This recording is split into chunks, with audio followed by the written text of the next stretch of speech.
নমস্কাৰ আপোনালোক সকলোকে মোৰ ইউটিউব চেনেল আসাম এক্সাম কৰ্ণাৰলৈ স্বাগতম জনাইছোঁ। ডিব্ৰুগড় ইউনিভাৰ্চিটিৰ যি PG এণ্ট্ৰেন্সৰ টেষ্ট চেণ্টাৰ আছে আৰু টেষ্ট ভেনু আছিলে সেইখিনি পাব্লিছ কৰা হৈছে।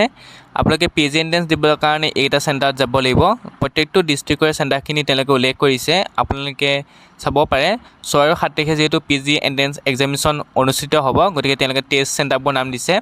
Dibrugarh university, Tinsukia college, Sivasagar commerce college, যোৰহাটৰ CKB কমাৰ্চ কলেজ, গোলাঘাটত DI college, Majuli college, Lakhimpur girls college, Dhemaji college, চৰাইদেউত সোণাৰী কলেজ, গুৱাহাটীত নৰ্থ ইষ্টাৰ্ণ নেৰিমত আৰু অৰুণাচল প্ৰদেশৰ নাগালেণ্ডো দিছে। আপোনালোকে যিকেইটা চেণ্টাৰ চুজ কৰিছিলে সেই চেণ্টাৰকেইটা যিকেইটা ভেনু দিছে তাত আপোনালোকে গৈ পেলাই এক্সাম দিব লাগিব।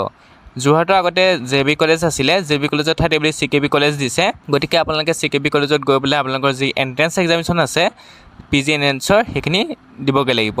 লগতে তেওঁলোকে কৈছে যে আপোনালোকে যদি এডমিট কাৰ্ড এতিয়াও ডাউনলোড কৰা নাই, এডমিট কাৰ্ড আপোনালোকে ডাউনলোড কৰি লওক। যিটো আপোনালোকৰ লগইন ID আছে DUPGT, সেইটোত লগইন কৰি আপোনালোকে এডমিট কাৰ্ডখিনি ডাউনলোড কৰি লওক আৰু আপোনালোকে 6-7 তাৰিখে এডমিট কাৰ্ড লৈ পেলাই এক্সাম দিবগৈ লাগিব এই চেণ্টাৰসমূহত।